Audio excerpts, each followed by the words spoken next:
The big money around the world largely being, when I say that, I'm talking the BRICS countries, in particular Russia, China, now Saudi Arabia, India. All of these countries understand, and they have been using the spoofing or the manipulation or the suppression of the metals market against us. In other words, hold the paper price down in the West and then go all around the world and drain the supplies, especially off of exchanges around the globe that don't affect the price.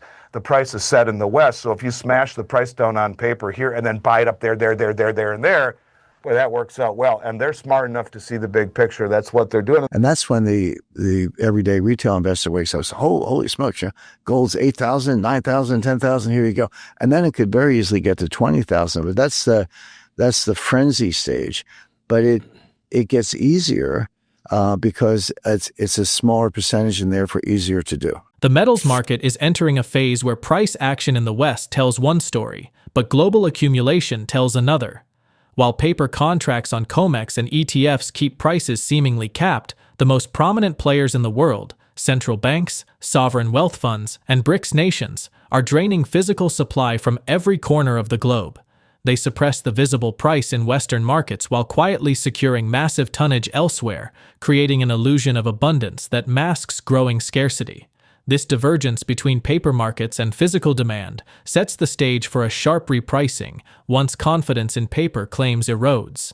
AndySchectman, a veteran precious metals dealer with decades of experience tracking delivery flows, underscores how billions in silver and gold are standing for delivery each month, much of it leaving registrable vaults and moving into stronger hands. Schectman Rickards, economist and author, frames this within the broader geopolitical chessboard. Russia, China, Saudi Arabia, and India are building strategic reserves, not chasing short-term gains. What's unfolding is a silent, coordinated move away from paper promises toward tangible metal. The smartest money in the world, those who can move markets with 9-figure monthly purchases, aren't guessing. They're executing a long-term playbook. For everyday investors, the signal is clear. Physical ownership matters more than headline spot prices. Paper markets can mislead, but supply and demand in the real world will eventually assert themselves. Now, we present the clips from their interview. Before we continue to discuss this, please subscribe to our channel and activate the bell icon for timely updates. Thank you, and enjoy the video. And I've been doing this now for almost 36 years. Is the amount of physical demand that is being accumulated. Now, we've talked at length about the central banks that have been buying gold. We're seeing action with the central banks buying silver. Now, of course, it started with Russia saying they were going to add it to their stockpile. First time I've ever seen a government do that. And then it mitigated moved towards China. Talking to guys like Sean Kuhn from Dolly Varden, he says, look, Andy, the Chinese, who are the second largest producer in the world, they told David Morgan they're the first, by the way, but needless to say, they're massive producers. Sean says they're flying all around Latin America, in particular places like Peru, even all the way up to Mexico, and pulling metal out of the ground before it's even called silver. They're buying doré, they're buying concentrate. They're paying double what the West will do to disintermediate the whole market, sending it back to China for refining. So you have the first or second largest producer in the world finds it significant enough to fly around the world and buy doré and concentrate right out of the ground from the miners, directly from the miners, and then sending it back to do so under the cover of anonymity, so to speak. No one really knows how much they're buying or what they're getting, but Sean can validate that is indeed what is happening. You look at the Central Bank of Saudi Arabia, disappointing as it may be that they bought huge amounts of SLV, maybe one of the worst products I've ever seen ever in my career, because just as a side note, the short position right now in SLV is 53.97 million shares, wow. Which is it's grotesque, it's ridiculous. And remember what the prospectus said, BlackRock said, there could come a time when there's not enough silver to cover those short positions, buyer beware. But the point is, we're seeing lots of silver that is being accumulated by the central banks. What is really different to me as far as I'm concerned, is the amount of silver that is coming into the COMEX. And, you know, last week I jotted down some numbers. In month to date in September, the number of contracts, and this was last week, I'm sure it's much more now, that stood for delivery was 10,599 contracts. Let's do the math real quick. 10,599 contracts times each contract weight being 5,000 ounces is 52,995,000 ounces. We'll multiply that, let's just call it by 42. That's $2,225,790,000 worth of silver has come into COMEX in the first week or so of the month. And this is what we've seen over and over and over again. The point I want to get across here is that when you have countries, Russia, China, Saudi Arabia, let's not forget about India, who's bought somewhere between 600 and 800 million ounces over the last 5 years. That's more than is on the COMEX and the LBMA combined. And now you see it happening in the United States. At this level, the people don't just have the most money that are standing for delivery. Now, when we say stand for delivery, mind you, this is going into COMEX. A lot of it leaves. A lot of it doesn't leave. So regardless if it's leaving COMEX or being put into an eligible account, not registered, meaning it's not available for sale, it's going into strong hands, to this degree, these people are not only the most well-funded traders on the planet, i.e. the central banks, the commercial banks, the very sophisticated traders that can stand for delivery on COMEX to the tune of billions of dollars every month since November, since the election, but they're also the most well-informed. And I think that's the most important thing to understand, is that the people at this level who swim in circles of 9-figure monthly acquisitions are not doing things just for kicks. They're doing it because they understand where we are going. They know the playbook. They are at the highest level of information. And that's what I take away from really where we're at this moment, is that price is relevant, but price is a tool of misdirection, allowing the big money to position before all of the people that you and I call friends outside of what we do for a living talking about this stuff.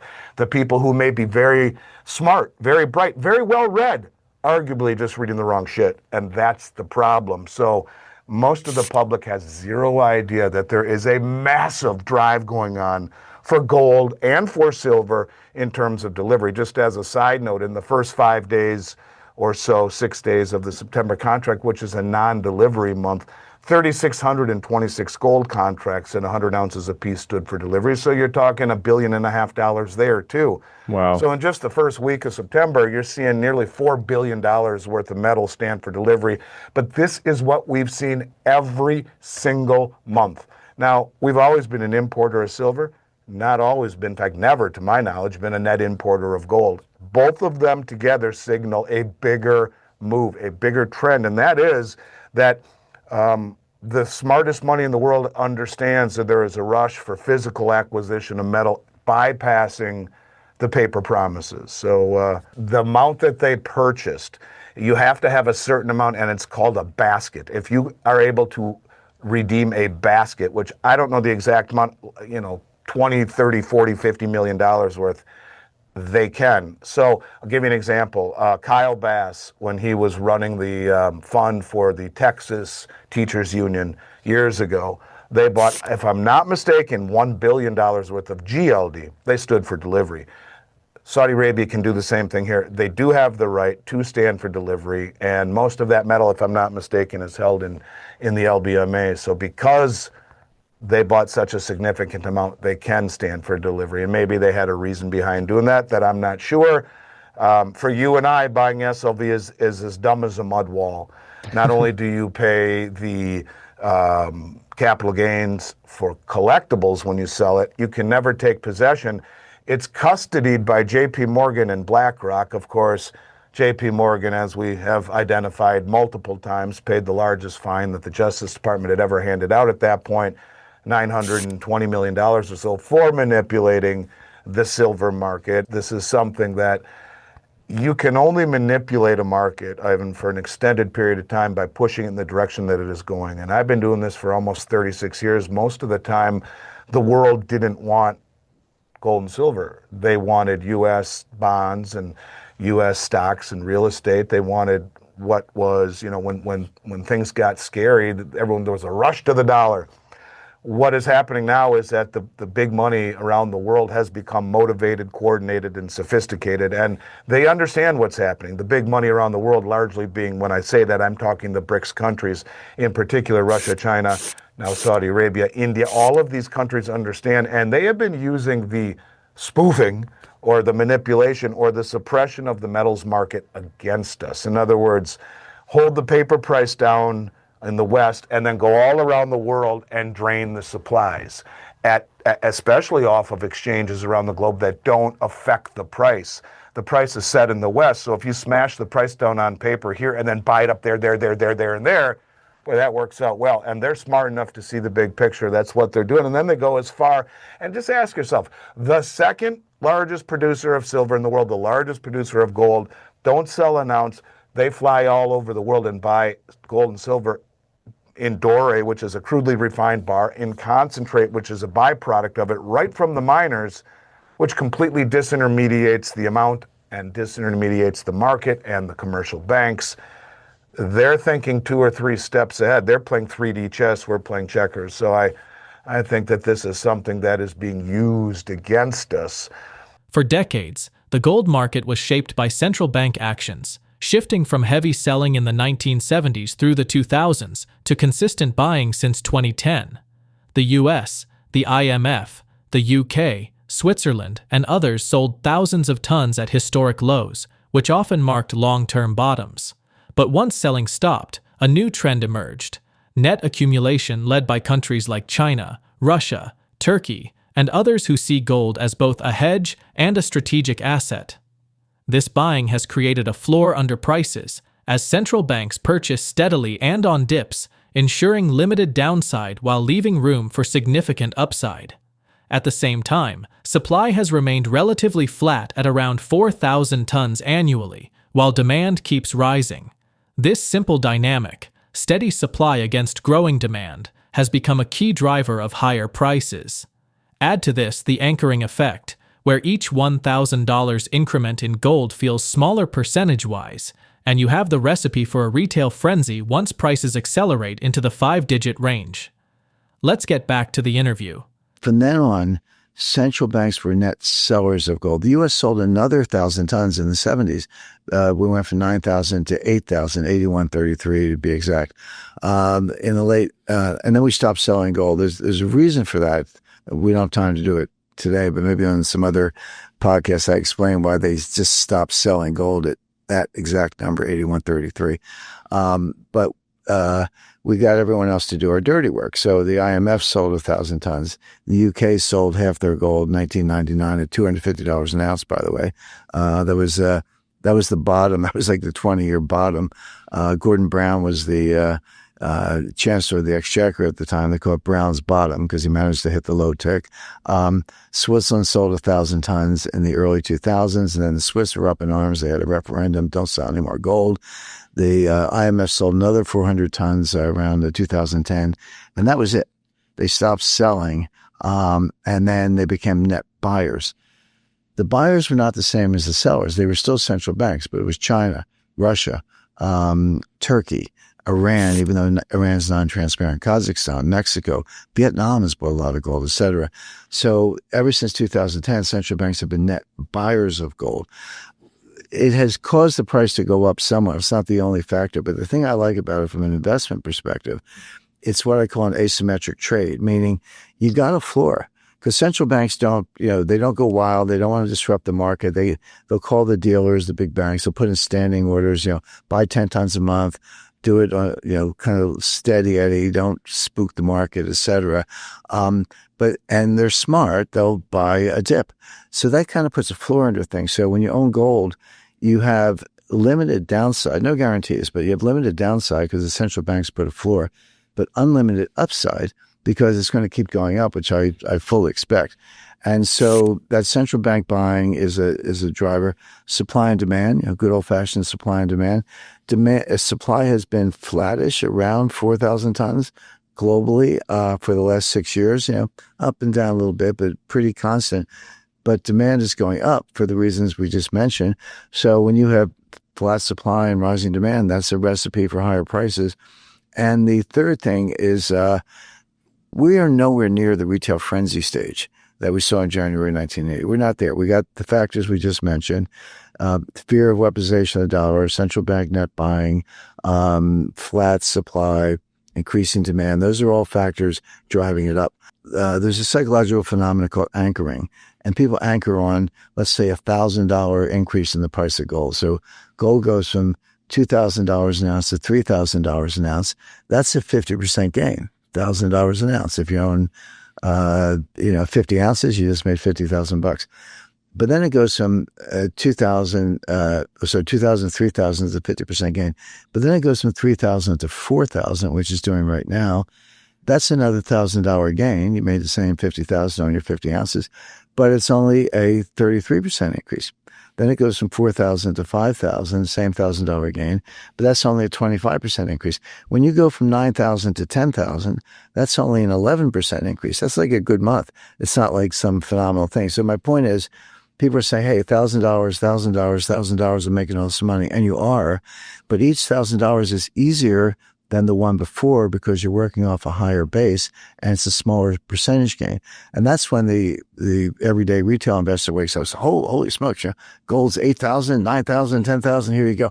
And then it could very easily get to 20,000, but that's the frenzy stage.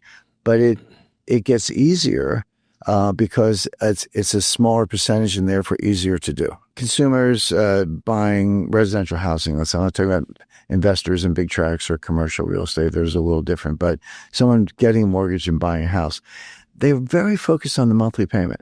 I mean, yeah, they care about what the house costs and they care about good neighborhood and is it going to go up. Those are all factors, but they're very focused on that monthly payment because they have a budget and like it can't be more than a certain amount because I can't afford gasoline or food.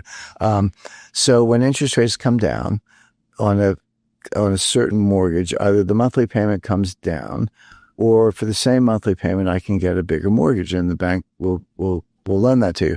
So that generally does stimulate the housing market and create demand for, as you suggest. The problem is that there are some weird things going on in the housing market that, you've been in it for a long time that we haven't seen before, which are these very large institutional investors buying up houses, not just developers putting in, 500 units, but BlackRock and others, I'm not picking on BlackRock, but they are a leader in this, buying up 100,000 units and going with no desire to sell those units. They just want to rent them out. And when you do that, you're basically taking real estate and treating it like a bond. It's like I invest a certain amount, I have a certain cash flow, I'm going to keep the cash flow generating. Well, that's what a bond is. It just keeps paying you. Well, once you do that, you're taking huge amounts of housing off the market. They're still there. People are living in them. They're paying rent, but they're not for sale. And so you would say, yeah, do lower interest rates make housing more affordable because the monthly payment? Yes. But housing can become less affordable because there's no supply. There might be physical supply, but it's not for sale. You have to be a tenant. Is that, some kind of 21st century debt slavery, like student loans?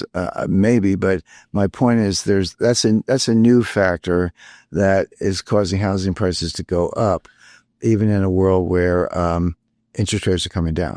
Underneath all the noise of headlines and short-term moves, what we're really seeing is the slow but undeniable transition into a different monetary order. Gold and silver are no longer just commodities on a chart, they are becoming signals of waning trust in fiat systems. Each cycle of currency debasement, each layer of debt added to already fragile economies, pushes capital into hard assets. This is not a theoretical debate anymore. It's happening in front of us as nations diversify their reserves, investors rotate out of bonds, and younger generations look for assets with durability. The long-term currents suggest that we're only at the foothills of a much bigger repricing. That doesn't mean a straight line higher, but it does mean the old playbook of dismissing precious metals as relics is breaking down. Supply is constrained, demand is structural, and confidence in paper promises is eroding with each passing quarter. These trends rarely reverse quickly. Once trust is lost, it can take years, sometimes decades, to rebuild. That's why positioning early, with patience and conviction, matters far more than chasing momentum after the fact. This is where we'll leave it for today. If you found value in this analysis, make sure to like this video, subscribe to the channel, and hit the notification bell so you never miss future updates. And I'd love to hear your perspective. Drop your thoughts in the comments below. Where do you see gold and silver heading as this cycle unfolds? Until next time, stay informed and stay prepared.